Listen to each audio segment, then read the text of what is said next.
하나님의 말씀은 창세기 48장 18절에서 16절에서 22절까지 나를 모든 환난에서 건지신 여호와의 사자께서 이 아이들에게 복을 주시오며 아들로 내 이름과 내 조상 아브라함과 이삭의 이름으로 칭하게 하시오며 이들이 세상에서 번식되게 하시기를 원하나이다. 요셉이 그 아버지가 그 오른손을 에브라임 어리얹은 것을 보고 기뻐하지 아니하여 아버지의 손을 들어 에브라임 머리에서 므낫세 머리로 옮기고자 하여 그의 아버지에게 이르시되 아버지여 그리 마옵소서. 이는 장자이니 오른손을 그의 머리에 얹으소 하였으나 그의 아버지가 허락하지 아니하시며 이르되 나도 안다 내 아들아 나도 안다. 그도 한 족속이 되며 그도 크게 되려니와 그의 아우가 그보다 큰 자가 되고 그의 자손이 여러 민족을 이루리라 하고 그날에 그들에게 축복하여 이르되 이스라엘이 너로 말미암아 축복받기를 하나님이 내게 아브라함 같고 므낫세 같게 하시리라 하며 에브라임을 므낫세보다 앞세웠더라. 이스라엘이 요셉에게 또 이르되 나는 죽으나 하나님이 너희와 함께 하시사 너희를 인도하여 너희 조상의 땅으로 돌아가게 하시려니와 내가 내게 내 형보다 세겜 땅을 더 주었나니 이는 내가 내 칼과 로 아무리 족속의 손에서 빼앗은 것이니라. 아멘. 오늘 말씀의 제목은 나도 안다 라는 제목으로 은혜 나누기를 원합니다. 우리 사랑하는 성도님들은 나를 아십니까? 나를 얼만큼 아십니까? 나를 알아야 소망이 있죠. 나를 모르면 소망이 없습니다. 사람이 아는 게 한계가 있어요. 내가 나를 아는 게 있고요. 그러니까 남이 나를 모르는 게 있어요. 나는 모르는데 남이 나를 아는 게 있어요. 그러니까 내가 생각하고 말하고 이러는 건 내가 알겠죠? 그런데 내가 모르는 것은 내 행동이 옳은지 그런지 저 상대방이 나를 판단하거든요. 나는 몰라요. 그러나 또 하나는 나도 모르고 남도 모르는 내가 있어요. 그게 바로 베드로가 장담했던 거죠. 내가 죽을지언정 주님을 떠나지 않겠습니다. 감옥에도 죽음에도 같이 갈 것입니다. 그렇게 말을 했지만 베드로 안에 그 깊은 악을 베드로는 몰랐던 거예요.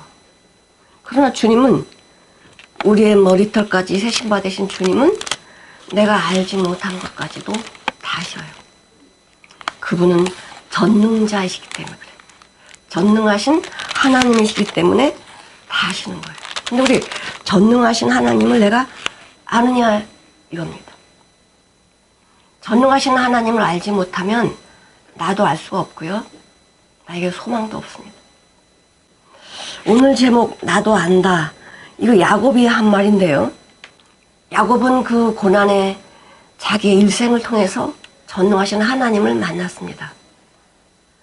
내가 죽음의 고비고비 때마다 전능한 하나님이 나타나셔서 지켜주시고 인도해 주신 전능하신 하나님을 만났어요. 두 번째로는 전능하신 하나님은 어떤 분이냐면 나를 낳으시고 기르시고 보호하신 분이에요. 나를 먹이고 입히고 인도하신 기르신 하나님. 세 번째로는 어긋맞게 축복하시는 하나님을 알았다는 거예요. 인간의 상식으로 축복하는 게 아니고 하나님이 원하시는 목적, 하나님이 이렇게 하라고 하는 목적, 어긋맞게 축복하라고 하시는 하나님의 은혜를 알았어요. 왜 어긋맞게 축복하라고 하셨을까? 요셉도 나름대로 하나님의 사람입니다. 그럼에도 불구하고 야곱 아버지 안에 깊은 하나님의 섭리와 뜻을 알지 못했어요. 아버지의 그 깊은 뜻과 섭리를 언제 아느냐? 내가 다 힘이 내려지고 아무것도 할 수 없을 때, 내가 아무것도 할 수 없을 때 하나님 안에 있는 전능하신 하나님의 섭리와 뜻을 보게 되는 거예요. 오늘 야곱은 이제 죽음을 앞두고 이 몸이 이제 쇠약해질 대로 쇠약해졌습니다. 이제 일어나 앉을 수 있는 기운도 없습니다. 말할 기운도 없습니다. 이제는 죽을 날만 앞에 있어요. 그런데 그 종이 야곱에게 이야기합니다. 이제 아버지가 많이 위중하다라고 이야기하니까 요셉이 자기 아들 둘과 아버지께 왔어요. 근데 야곱이 누워있다가 사랑하는 아들이 왔다는 소리를 듣고 힘을 내서 앉습니다. 누워있을 때는 야곱이에요. 내 생각이나 육신의 생각이나 이런 것들은 죽는 것만 생각하는 나는 야곱일 수밖에 없어요. 그러나 힘을 내어 앉아서 하나님의 뜻을 바라보는 자는 야곱이 아니고 이스라엘입니다. 이스라엘이라는 이름은 하나님이 지어주신 이름이에요. 우리는 야곱으로 살고 있는가? 아니면 이스라엘로 승리하고 살고 있는가? 가장 나를 야곱으로 살게 한 나가 얼마나 큰 악인인지 몰라요. 내 방법, 내 생각, 내 의지, 내 감정으로만 살게 만들어요. 이게 옳은 것처럼 생각하게 만들어요. 그러나 이렇게 사는 것은 죽음의 길로 가는 것입니다. 육신의 생각은 하나님과 원수가 된다라고 말씀하셨는데 이 육신의 생각으로 사는 것은 바로 야곱과 같은 삶입니다. 그러나 우리가 거듭나서 주님을 만나고 주님 안에 있는 그 놀라운 비밀을 깨달은 자는 이스라엘과 같이 사는 자입니다. 내 겉사람은 후패하나 내 속은 새롭도다 이렇게 말씀하신 것처럼 육신의 생각은 점점점 내려질 수밖에 없고 하나님이 나에게 주시는 말씀과 생명은 점점 강해지는 것입니다. 야곱은 이제 죽음을 앞에 놓고 내 육신은 죽습니다. 그러나 야곱 안에 있는 영의 사람은 그 어느 때보다 너무나 강했어요.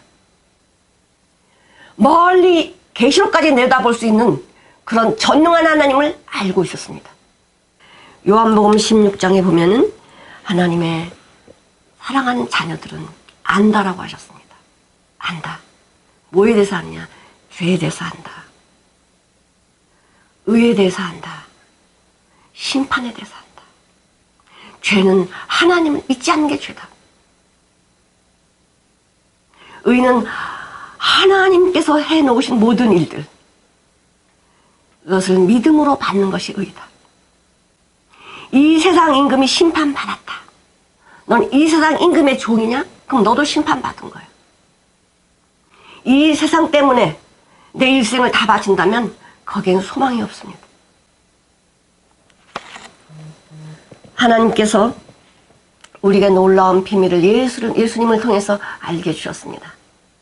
이 요셉에게는 므낫세 에브라임 애굽에서 이방 여인과 보디베라의 제사장이죠. 그러니까 이방의 제사장 딸 아스낫을 아내로 삼습니다. 그래서 결혼해서 난 아들이 므낫세 장자예요. 그리고 둘째 차자는 에브라임입니다. 근데 이 므낫세를 낳으면서 요셉이 뭐라고 말씀을 하냐면 하나님이 나로 나의 모든 고난과 나의 아버지 온 집의 일을 잊게 하셨다는 거예요. 잊어버리게 하셨다. 이거 잊어버릴 수 없는 거예요. 잊어버렸다는 거는 하나도 모른다는 게 아니고 요셉이 모든 고난과 형제로부터 받은 그 엄청난 일들을 하나님 안에서 감사하는 마음으로 바뀌어졌다는 거예요. 이 므낫셋이라는 아들을 낳고 나의 고난과 형들로부터 받은 모든 고난을 나는 잊었어. 이것은 사랑했다는 거예요. 므낫셋. 또 에브라임이라는 그 이름의 뜻은 뭐냐면 하나님께서 내가 이 애굽 땅에서 수고한 그 대가로 나를 창성하게 하셨다는 거예요. 애굽 땅에서 요셉은 노예로 팔려와서 요셉이 총리가 되기까지 그 과정을 우리가 너무나 잘 알아요. 하나님이 그렇게 인도하셨고 하나님이 그를 그렇게 높였습니다. 요셉이 높아져야지 이렇게 한 게 아니에요. 요셉은 난 여기서 노예살이 끝나는 줄 알았습니다. 감옥에서 끝나는 줄 알았습니다. 근데 하나님께서는 요셉을 들어서 점점 고난의 속으로 집어넣는 것 같았는데 고난의 속으로 점점 집어넣는 것 같았는데 하나님께서는 이 고난 속에서 그를 들어서 머리로 쓰셨습니다. 그 므낫세 에브라임은 어떤 자입니까? 왕 같은 자의 자녀예요. 그럼 애굽의 모든 좋은 것을 다 누리고 학문도 최고의 학문을 받고 남이 누릴 수 없는 그 축복을 다 받은 자가 누구냐? 요셉의 아들들이에요. 누구 때문에? 누구 때문에? 아버지 요셉 때문이에요. 내가 잘나서가 아니고 아버지의 고난의 과정, 하나님께서 높은 자리에 앉혀주신 그 아버지로 인해서 므낫세는 그냥 그 영광이 온 거예요. 노력도 하지 않았는데 나는 이렇게 될 거야 이렇게 노력도 하지 않았는데 하나님이 이 므낫세과 에브라임을 높여주셨어요. 영광의 자리에 앉은 거예요. 그럼 뭐가 부족하겠어요? 므낫세과 에브라임은요 할아버지 야곱에게 축복을 받지 않아도 축복 받았어요. 애굽에서 남이 누리지 못한 축복을 다 받고 사는 거예요. 근데 요셉은 그게 아니에요. 요셉은 아무리 애굽 땅에서 내가 총리를 하고 우리 아들들이 이렇게 놀라운 영광을 받고 있을지라도 이건 축복이 아니야. 나는 아버지에게 인정받아야 돼. 이스라엘에게 인정받지 아니하면 축복은 없어. 요셉은 아버지 앞에 갈 때에 자기 두 아들을 데리고 가요. 야곱이 130살에 애굽에 와서 17년을 살았어요. 그러면 이 야곱이 아무리 눈이 안 보이고 몰라도 요셉의 아들을 모르겠어요? 근데 물어봐요. 누구냐? 이거 왜 물어볼까요? 요셉은 이렇게 말할 수 있습니다. 아버지, 내가 애굽 땅에서 난 내 아들이에요. 이렇게 이야기하는 게 인간적인 상식이에요. 뭐라고 이야기하나 들어봅시다. 구절을 같이 한번 읽어보실게요. 요셉이 그 아비에게 고하되 이는 하나님이 여기서 내게 주신 아들들이니이다. 아비가 가로되 그를 이끌어 내 앞에 나오라. 내가 그들에게 축복하리라. 네. 요셉이 뭐라 그래요? 내가 낳은 아들이 아니고 누가? 하나님이 여기서 내게 주셨다는 거예요. 내게 주셨다는 거야. 그럼 므낫세과 에브라임은 누구의 소유예요? 하나님의 소유예요. 내가 자녀를 낳아도 내 소유가 절대 아닙니다. 나도 내 몸이 내 게 아니잖아요. 아버지의 소유야. 자식의 기업은 여호와께서 주신 것이다 말씀하셨는데 우리는 그걸 착각하고 살아. 내 소유인 줄 알고 내가 막 이렇게 저렇게 좌지우지예요. 아닙니다. 나도 그렇고 자식도 그렇고 하나님의 소유예요. 하나님이 주신 거예요. 우리는 어떤 자입니까? 우리는 세상에서 태어나가지고 죽을 수밖에 우리는 복받을 자들이 아니에요. 우리는 복받을 자들이 아닙니다. 우리는 저주받아서 사망으로 갈 자들이야. 근데 나를 사랑하신 아버지께서 자기 아들을 보내서 이 땅에 애굽에 종같이 오셔서 섬기는 자랑 노예로 이렇게 오시고 육신이라는 감옥을 들추었고 하나님의 능력은 가득 있지만은 이 능력을 다 쓸 수 없이 이 육신의 감옥이라는 데서 갇혀가지고 이 세상에 십자가에 죽으시려고 오신 거예요. 우리가 육신 안에 갇혀있는 자 아닙니까? 내 방법, 마귀의 생각에 갇혀있는 자들이 아닙니까? 그것을 예수님께서 해방시키시려고 자유를 주시려고 십자가에서 모든 사슬을 다 끊으신 거예요. 죄의 사슬을 다 끊으신 거예요. 그리고 우리를 어떤 자로 만들어 놓으셨습니까? 너희는 택하신 족속이요 왕 같은 제사장들이요. 요셉의 두 아들이 이렇게 애굽에서 존경과 이 모든 것을 다 누리는 것처럼 예수님께서는 우리를 왕 같은 제사장으로 삼으시고 거룩한 나라의 백성으로 만들어 주시고 네 소유는 내 것이야. 이렇게 한 자의 이름, 아름다운 그분의 이름, 예수 그리스도의 이름을 선전하려고 한다. 나는 하나님의 자녀입니다. 나는 죽을 수밖에 없는 죄인인데 나는 왕 같은 재상으로 삼으시고 그 나라의 백성으로 나를 삼으시고 나는 그분의 소유고 그분이 날 이렇게 높여주셨습니다. 이런 삶을 살라고 예수님이 우리에게 말씀하시는 거예요. 이 영광의 길을 우리에게 주시라고. 요셉은 사랑하는 아버지에게 내가 애굽 땅에서 난 아들 므낫세 에브라임을 인정받기를 원해요. 하나님이 내게 주신 아들입니다. 내가 난 게 아니고요. 애굽에서 난 거 아니고요. 하나님이 주셨어요. 이 속마에 대한 내용은 뭐냐? 얘네들도 하나님의 백성입니다. 아버지 얘네들에도 축복해 주십시오. 이 내용을 내포하고 있는 거예요. 요셉이 축복 안 해주려고 하신 게 아닙니다. 야곱은 요셉의 마음을 드러나게 하는 거예요. 그래, 네 소유가 무엇이냐? 다 소유 없습니다. 하나님이 내게 주신 아들입니다. 전능한 하나님을 우리는 어떻게 알고 계십니까? 나의 필요나 채워주신 하나님, 내가 기도할 때 응답이나 해주신 하나님, 그런 하나님이십니까? 나의 필요를 채워주고 나의 응답, 기도하는 것 채워주는 거, 이거는 너무나 작은 거예요. 우리는 놀라운 것을 보지 못하는 거예요. 전능한 하나님은 우리가 알지 못하는 것을 우리에게 주시기를 원하세요. 근데 우리는 이 전능한 하나님 안에 있는 것을 받기를 원하지 아니하고 이 썩어져가는 세상 속에서 내가 뭘 잘 먹고 잘 살까? 내가 뭐를 해야 되지? 이것만 전능한 하나님 만나면 애굽의 어떤 그 높은 자리에서 다 누림을 받는다고 해도 이것이 나의 축복이 아니구나. 난 하나님의 기업에 들어가야 되는 거구나. 이것을 보게 되는 거예요. 전능하다는 것은 할 수 없는 것을 한다는 거예요.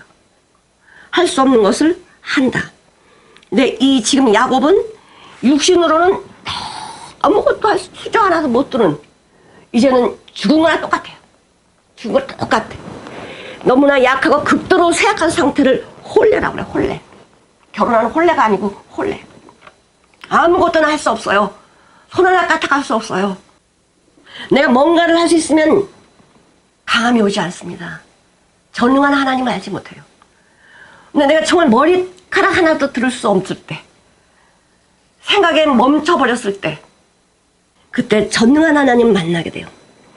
이 강하다, 그러니까 우리가 상상할 수 없는 전능함이란 카제크예요. 이 카제크라는 그 강함은 우리가 생각할 수 없는 그 무한한 것을 말하고 있어요.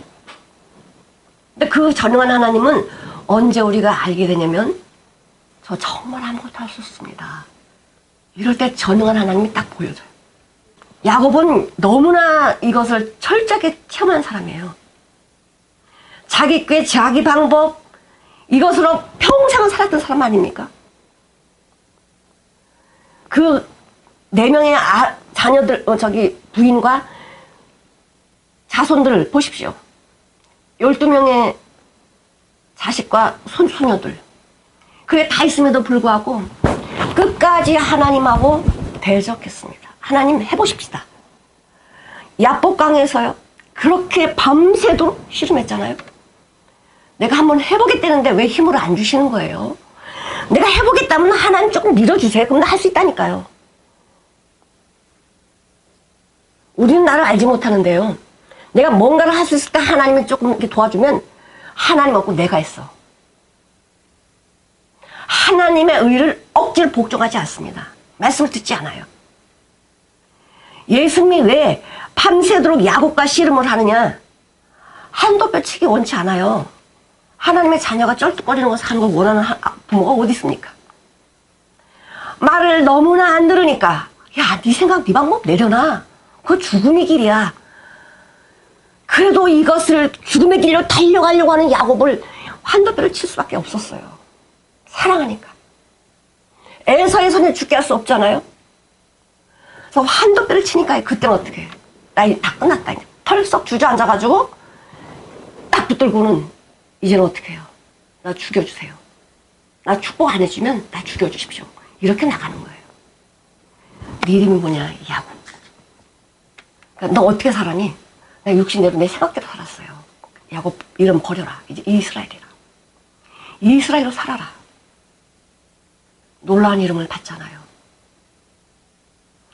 이제 야곱은 철저하게 자기를 내려놓게 되었습니다. 또 자식들이 속을 새기잖아요. 가지 많은 나무 바람잘 없다고 자식 많으니까 속을 새기는 거예요. 루벤 음행하지요. 또 레위 시므온 가서 살인하지요. 자식들이 정말 아버지 힘들게 하는 거예요. 자식들로 인해서 죽음의 고비를 수십 번 넘기는 거예요. 이리 피하고 저리 피하고 야곱은 인간의 방법을 이리 가고 저리 가고 했지만 거기는 평안과 안식이 없었습니다. 내가 험악한 세월을 살았나이다.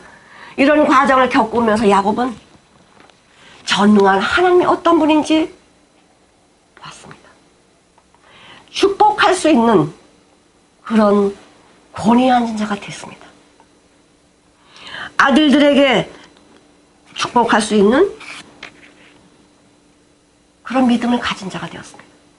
이제는 자기가 나타나지 않아요. 자기가 나타나지 않습니다. 이제 야곱이라고는 처음 나오지만 이스라엘이 계속 이스라엘로 나와요. 이스라엘이라는 것은 하나님 말씀하신다는 거예요. 하나님이 하신다는 거예요. 내 입은 빌려드리지만은 그분이 내 입을 통해서 말씀하고 계신다. 철저하게 이 야곱은 자기가 하나님을 어떻게 섬겼고 만났는지를 요셉에게 말하고 있는 거예요. 그러면서 내가 죽거든 여기 묻지 말고 막벨라 가나안 땅에 묻어달라. 이렇게 하면서 요셉에게 또 한 번의 마음을 줍니다. 요셉아, 네? 라헬이 요셉의 엄마잖아요. 너희 엄마 내가 사랑했어. 많은 여인 중에서 4명의 아내가 있었지만 너를 낳은 라헬을 내가 사랑했다. 사랑하는 자가 마지막 임종까지 지킨다고 그러는데 야곱은 라헬의 모든 과정을 다 지켰습니다. 그리고 저기 베들레헴이 조금만 가면 베들레헴이란데 거기까지 못 갔어요. 거리가 있는데 거기서 중간에 이제 라헬을 묻어야 되는 그런 요셉의 마음이, 아니 야곱의 마음이 어땠겠어요? 함께 할 수 있었는데, 함께 갈 수 있었는데 사랑하는 자기 아내를 묻고 가야 되는 그 남편의 마음이 어땠겠어요? 요셉에게 그 마음을 말하는 거예요. 내가 라헬을 여기에 묻었다. 어디에? 가나안에. 그러니 나를 가나안 땅에 꼭 나를 묻어줘야 돼. 요셉의 마음을 다시 한번 확정시키는 거예요. 너를 낳아준 엄마는 여기에 묻혔어. 내가 사랑하는 여인이야. 그리고 너를 낳았어. 나도 거기에 묻어야 돼. 약속의 땅 가나안 땅에 묻어야 돼. 이것을 한 번 더 요셉에게 말을 하는 거예요. 우리 예수님 우리에게 말씀하시죠. 내가 널 얼마나 사랑하는지 아냐. 나는 너의 신랑이야. 내가 널 너무 사랑해. 그러니 나 있는 곳에 너도 있기를 내가 원해. 바로 주님 있는 곳이 어딥니까? 바로 십자가예요. 십자가를 통과하지 않으면 우리는 주님을 만날 수 없습니다.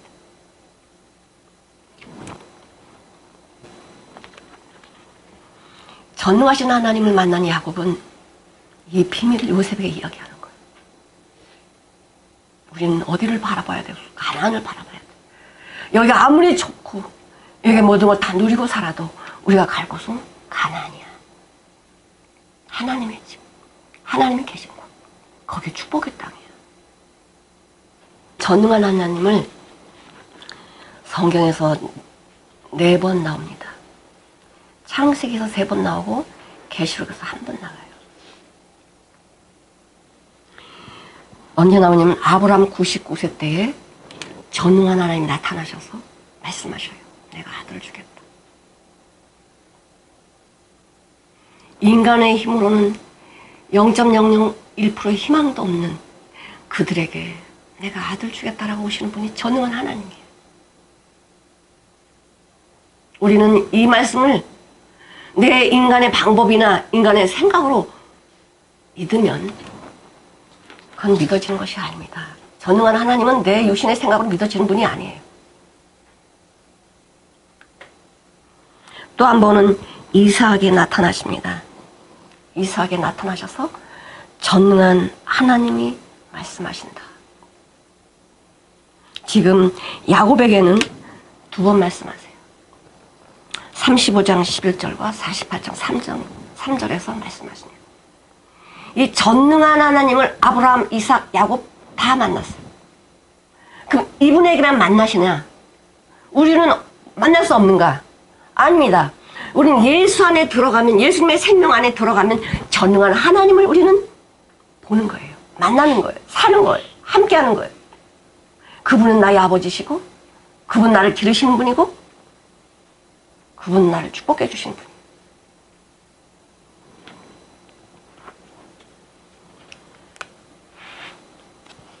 우리는 전능한 하나님을 만나셨다면 이 세상에 살아가는 것 아무 염려와 근심이 없습니다.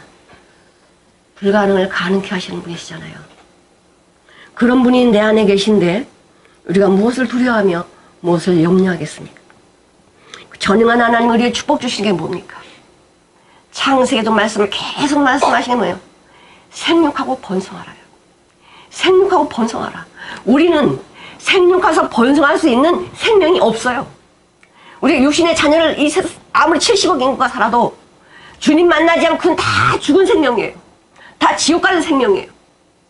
많이 누리고 살아 이건 다 썩어진 거예요. 오직 전능한 하나님 말씀하실 때에 생육하고 번성할 수 있습니다. 생육은 원어로 마프레카요. 열매를 많이 맺는다는 거예요. 낳는다는 거예요. 낳는다는 거. 뭡니까? 예수님의 생명을 낳는다는 겁니다. 전능한 하나님을 만난다는 것입니다. 번성한다는 것은 증가하는 거예요. 많아진 거, 사람이 셀 수 없을 만큼 증가하는 거예요. 보세요. 고센 땅에서 7년 흉년 때, 7년 흉년을 지날 때에 애굽에 있는 사람들은 논도 밭도 없어졌죠. 짐승 때 가축 다 없어졌습니다. 돈도 없어요. 아무것도 없어요. 이제는 자기 몸 하나뿐이 없습니다. 이제는 먹을 거 없으면 자기 몸도 이제 팔아야 돼. 그럴 상황인데 고센 땅의 이스라엘 백성들은 어떻게 됐습니까? 하나님이 생육하고 번성하게 해주신 거예요. 이게 하나님의 기적인 거예요. 야, 우리가 어떻게 살지? 7년 흉년 동안? 사람의 생각은 길이 없어요. 7년 흉년 동안 우리는 어떻게 살아야 돼? 사람에겐 길이 없어요. 그러나 하나님 안에 있는 이스라엘 백성들은요, 그게 축복이에요. 흉년을 당하지 않으면 전능한 하나님을 어떻게 만나겠어요? 생육하고 번성한다는 걸 어떻게 깨닫겠어요? 여기 흉년 7년이 오니까 하나님께서 말씀하신 생육하고 번성하라가 나에게 온 거예요. 야, 우리가 이렇게 흉년, 저기는 흉년인데 다 같이 흉년을 겪고 있는데, 다 같이 어려움을 겪고 있는데, 예수를 믿지 않은 저들에게는 다 소진되고 말지만, 예수 믿는 우리들은 저 세상 사람의 소진 때 우리는 생육하고 번성하는 거. 누가 그렇게 하십니까? 전능한 하나님. 예수님도 우리에게 뭐라고 말씀하십니까? 더러운 좋은 땅에 떨어짐에, 말씀이 좋은 땅에 떨어짐에 30배, 60배, 100배의 열매를 맺는다고 말씀하십니다. 누가 그렇게 하십니까? 내가 아는 것이 아니고 하나님의 말씀, 하나님의 생명의 말씀이 내 안에 들어가니까 그 말씀 내 삶을 통해서 30배, 60배, 100배의 열매를 맺는다는 건 하나님 앞에 온전한 사람이 되고 사람 앞에 온전한 사람이 되고 세상에서 온전한 사람이 되게 하신다는 거예요. 하나님께서 이렇게 놀라운 장신의 비밀을 누구에게 주십니까? 바로 하나님의 생명을 받은 자녀에게 주시죠. 내 소유, 주님의 소유, 하나님의 소유.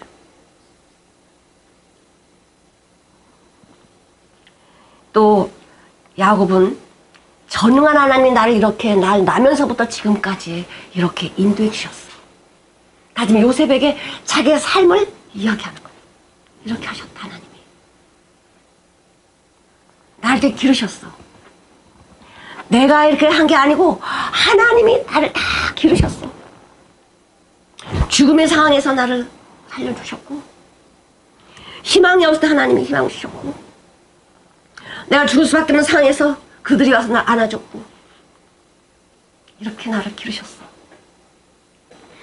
사랑하는 성도 여러분, 하나님이 기르셨다는 그 마음이 있으십니까? 하나님 날 기르셨구나.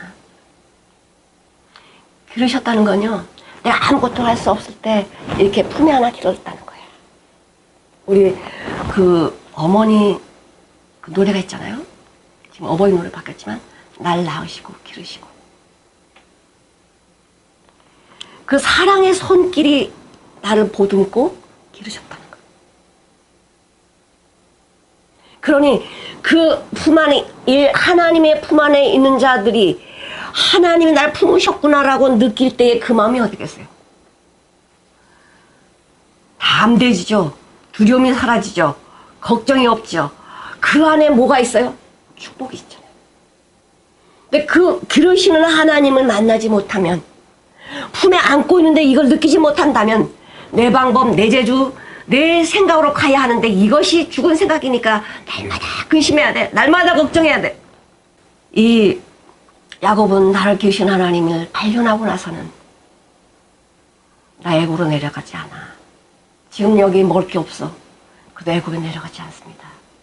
우리 할아버지, 아버지는 애굽에 내려갔지만 나는 내려가지 않아. 하나님이 내려가라고 할 때 내려가요. 내려가라. 내가 너와 함께하겠다. 내가 거기서 너를 불러내겠다. 하나님 말씀 듣고 내려가는 거예요. 아무리 요셉이 버금수를 보내고 수많은 것을 다 보내도, 애굽의 종을 다 보내도 난 내려가지 않아. 하나님이 가라고 하니까 가는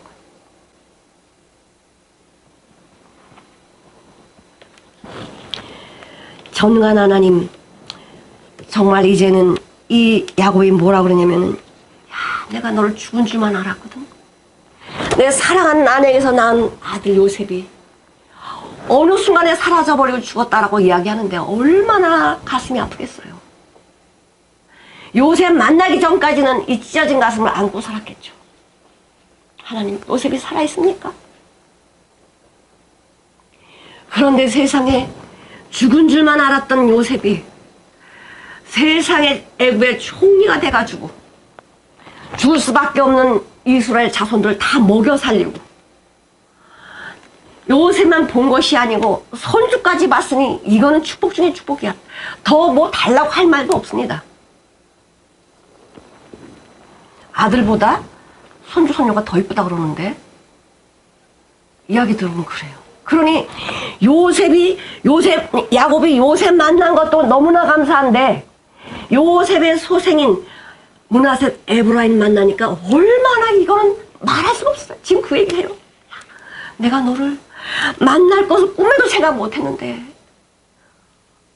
너만 만난 게 아니고 손주를 포기한다니, 이게 나에게 축복이구나. 전능한 하나님이 이렇게 하셨구나. 나는 그동안 네가 없어서 찢어진 가슴을 안고 살았는데, 전능한 하나님이 너를 보호하신다고 알았다면 내가 왜 찢어진 가슴을 안고 살았겠냐? 나는 그거 모르고 너를 만나기 전까지 찢어진 가슴, 이 가슴 아픈 이 마음을 가지고 살았어.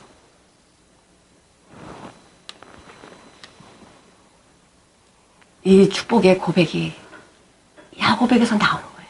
아, 하나님이 이렇게 하셨구나. 하나님이. 그러니 야곱은 전능한 하나님을 만나면 만날수록 뭐가 보이는 거예요? 저 먼 일 다 보이는 거예요. 계시록에 나오는 모든 복의 근원을 다 보는 거예요. 450년에 되어질 일을 내가 한 것처럼 말하는 거예요. 450년 뒤에 일어날 일을 지금 야곱이 한 것처럼 말하고 있는 이 야곱은, 이스라엘은 전능한 하나님 안에서 역사하고 있는 거예요. 이 몸은 쇠하지만 이 영의 사람은 강건해지는, 육신이 쇠하면 쇠할수록 점점점 강함이 나타나는 거예요. 그러니 나만 기르시겠냐 그 하나님이? 너희도 기른다는 거죠. 너희도. 나를 기르신 하나님이 너희도 길러. 우리 여기 한번 읽어보시겠습니다. 15절. 그가 요셉을 위하여 축복하여 가로되 내 조부 아브라함과 아버지 이삭에 섬기던 하나님, 나의 남으로부터 지금까지 나를 기르신 하나님. 16절 같이 한번 읽어보시겠습니다. 나를 모든 환난에서 건지신 사자께서 이 아이에게 복을 주시오며 아들로 내 이름과 내 조부의 아브라함과 아버지 이삭의 이름으로 칭하게 하시오며 이들로 세상에서 번식되게 하시기를 원하나이다. 전능한 하나님이 우리에게 원하시는 게 뭐냐? 생육하고 번성하라.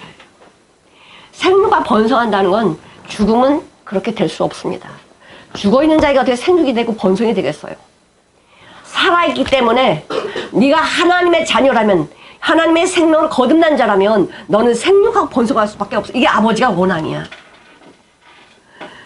결혼식 하게 되면 이렇게 이제 패백들이 이렇게 갑니다. 가면은 옛날에는요, 이렇게 대추나 밤을 던져주면서 자식 열명나라 그렇게 던져주고 막 이랬어요.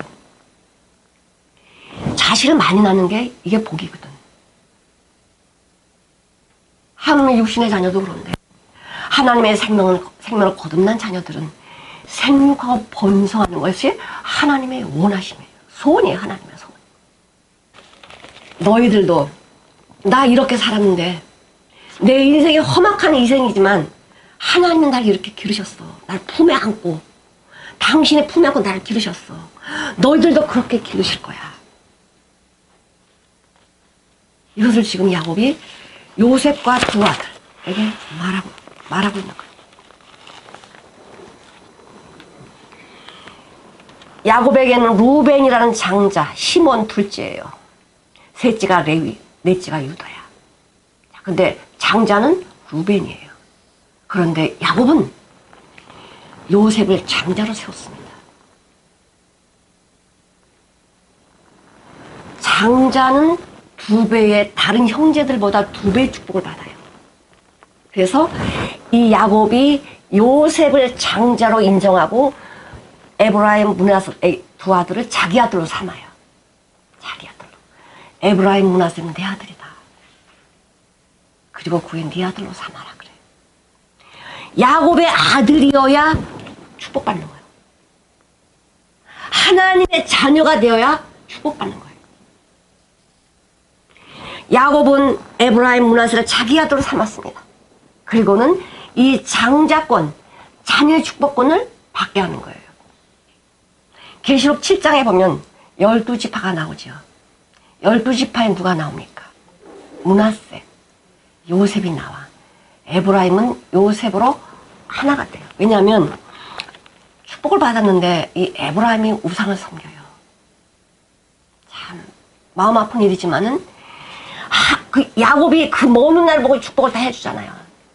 정말 야곱이 에브라임과 므낫셋이 몇 명이 날 것을 어떻게 알았겠어요.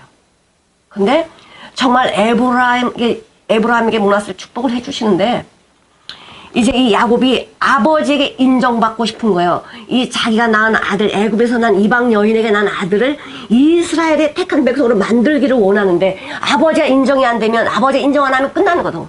그러니까 하나님 내게 주신 아들입니다. 아버지 이스라엘 족속으로 당신의 자녀로 삼아주세요. 이거예요. 그 아들들을 아버지 앞에 딱 그래. 나는 너만 볼 줄 알았는데 손주까지 보니 내가 너무나 기쁘다. 그들 내 앞으로 오게 해라. 요셉은 너무나 좋았어요. 왜? 아버지에게 인정받으니까. 내가 이 땅, 이 애굽에서 낳은 아들이 아버지에게 인정받으니까 너무나 좋았어요. 아버지의 축복을 받기를 원해서 그 야곱에게 아들을 다 앞에 앉히는 거예요. 이 요셉은 어떻게 앉혔냐? 야곱의 오른손에 므낫셋을 놓습니다. 야곱의 왼손에 에브라임을 놔요. 요셉은 이렇게 생각했겠죠. 이 오른손이라는 건 큰 능력이라는 뜻이에요. 오른손을 들 때. 베냐민도 오른손의 아들, 승리의 아들 이렇게 말씀하시는데요. 이 오른손은 전능한 능력, 힘을 상징을 해요. 그러니까 오른손에서 축복받는 자가 전능한 하나님의 은혜를 받는 거예요. 그리고 축복을 받는 거예요. 그렇기 때문에 요셉의 생각하되 이 므낫셋은 나의 장자니까 장자로서 축복을 받아야 돼. 그래서 야곱의 오른손에 앞에 놔요. 그리고 에브라임을 이렇게 놓는 거예요. 그러면 야곱은 눈이 어두워. 이삭처럼. 이삭은 180세에 가잖아요. 175세인가?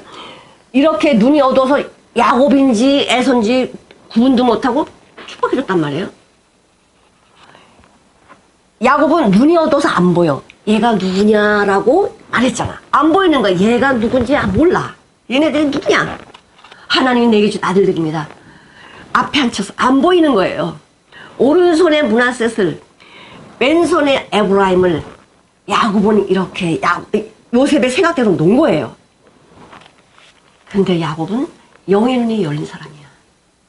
영의 눈이 열렸기 때문에 인간의 상식으로 안수하면 이렇게 축복 주면 이렇게 축복을 주거든. 그러니까 요셉은 그렇게 앉힌 거예요. 근데 야곱이 축복한다면 손을 이렇게 하는 거예요. 팔 어긋맞는 거예요. 이거는 창자가 바뀐 거예요. 이거는 안 되는 거예요. 세상 상식으로 안 돼. 인간의 방법은 아니야, 이게. 하나님의 방법은 우리의 생각과 달라. 나는 이렇게 하면 되지만 하나님 이렇게 해주세요라고 말을 하지만은 하나님은 아니야. 이렇게 어긋놓는 거예요. 그러니 요셉이 깜짝 놀랐지. 이거 아닌데?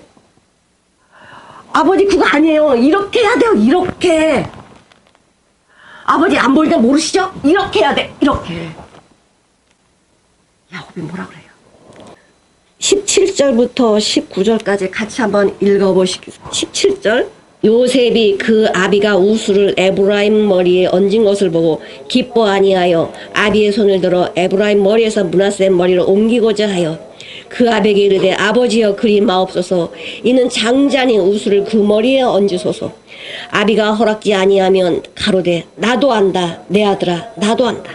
그도 한 족속이 되며 그도 크게 되려니와 그 아우가 그보다 큰 자가 되고 그 자손이 여러 민족 이루리라 하고. 네. 지금 몰라서 야곱이 이렇게 하는 게 아니에요. 지금 어긋맞는 게 아니야. 영적인 눈이 너무나 밝아.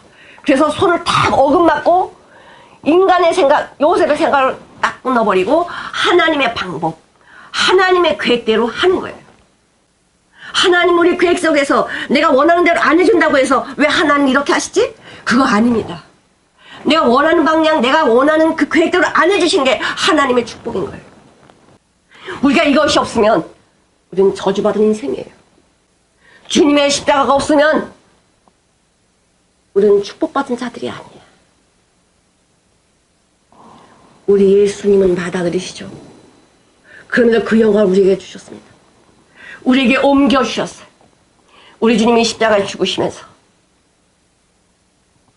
예수 안에 있는 축복이 우리에게 오게 된 거예요. 십자가는 어긋맞는 것입니다. 내가 저주받은 인생인데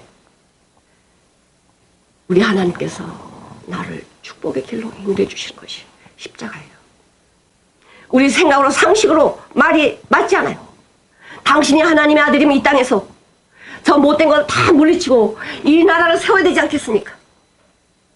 근데 왜 힘없이 십자가에 죽으셔야만 돼요? 이게 인간의 생각이라니까. 근데 하나님은 뭐예요? 그 능력 다 가지고 계셨지만은, 그 능력을 온몸에 다 가지고 계셨지만은 능력 하나도 쓰지 않고 십자가에서 인간들에게 죽임을 당했습니다. 만물도 그분 앞에 순종을 하는 거예요. 예수님이 시대에 달리실 때에 해가 어두워지고 바위가 터지고 지진 나고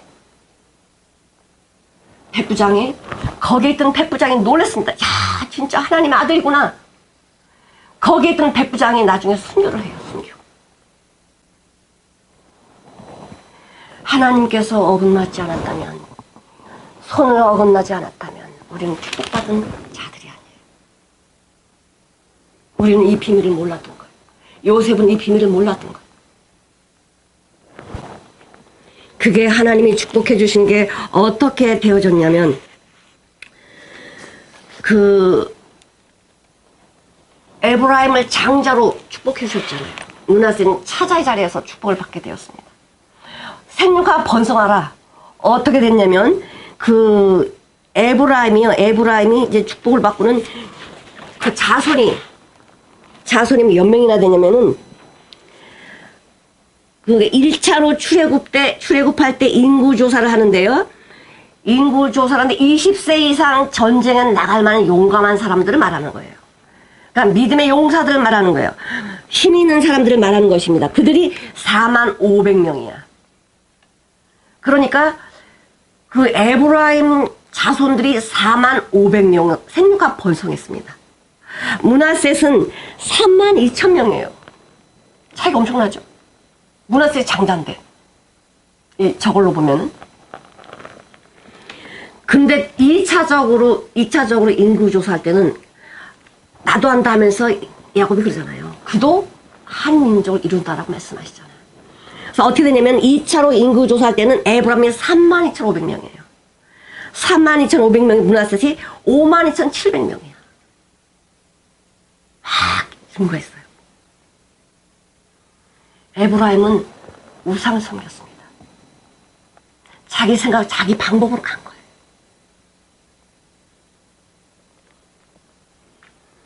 후손까지 예언할 수 있는 야곱의 눈은 맨 미래를 내다본 것 같지만 지금 내가 했다는 거야, 내가.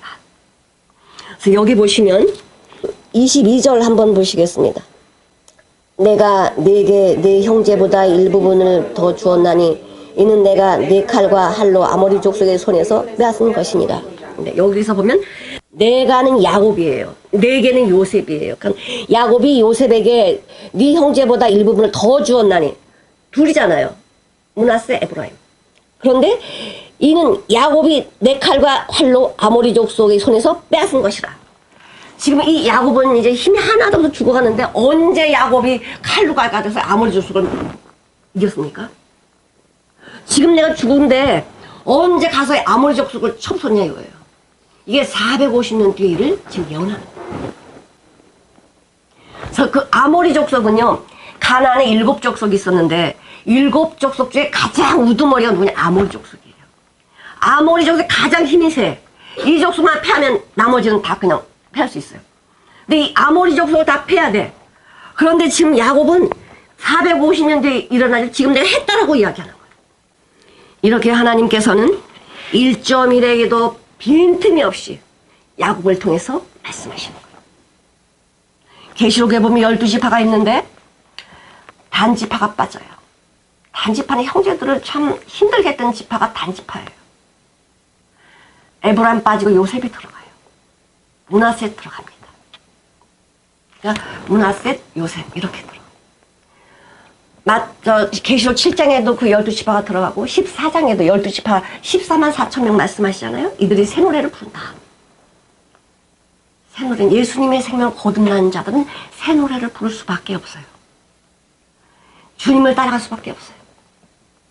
세상과 나는 간것 없고 구속한 주만 바라보고 나가는 자들입니다. 그렇게 갔을 때 그들의 축복은 정말 놀라운 것이죠. 내가 생각하는 것이 아니고 하나님이 주실 축복, 전능한 하나님이 나에게 주실 축복을 우리는 받고 그것을 보는 것입니다. 믿음은 이것입니다.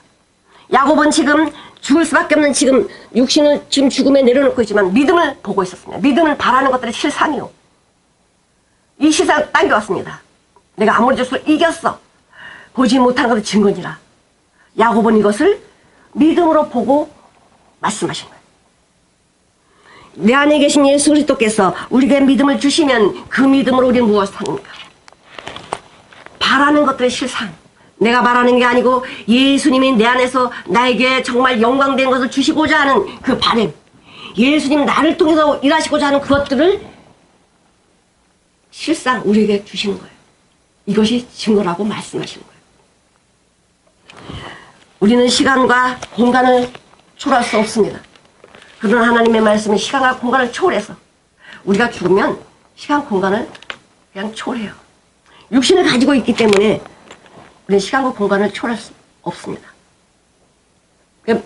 불안전한 거죠. 안전하지 않죠. 우리가 할 수 있는 것은 예수 안에 있는 것만 할 수 있어요. 예수 안에 있을 때만 예수님이 하시는 것을 내가 한 것처럼 인정해 주시는 거예요. 내가 한 것은 다 썩어질 것이고 없어질 것이지만은 주님 안에 들어가면 전능하신 하나님 나를 통해서 역사하신 그 놀라운 것이 내가 한 것처럼 인정해 주는 거예요. 눈물을 닦아주시는 거예요. 네가 이 땅에 너 이렇게 살았지? 그 전능하신 하나님이 나에겐 어떻게 와 계십니까? 나를 기르시는 하나님이 정말 나를 기르셨다고 믿으십니까? 왜 어금맞겨 축복을 했는지 그 하나님의 사랑을 아십니까?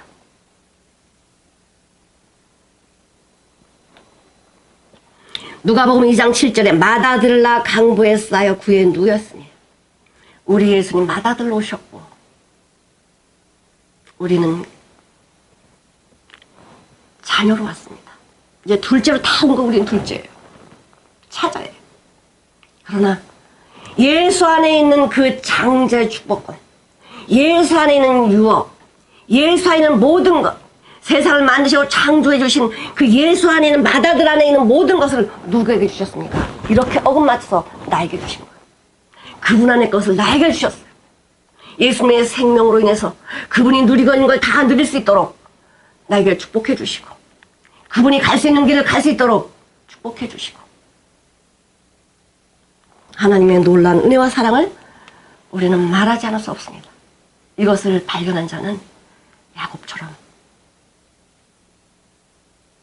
축복하는 것입니다. 인간의 상식과 방법이 아닌 하나님의 원하시는 방향으로 축복하는 것입니다. 히브리서 1장 6절을 같이 한번 읽어보시겠습니다.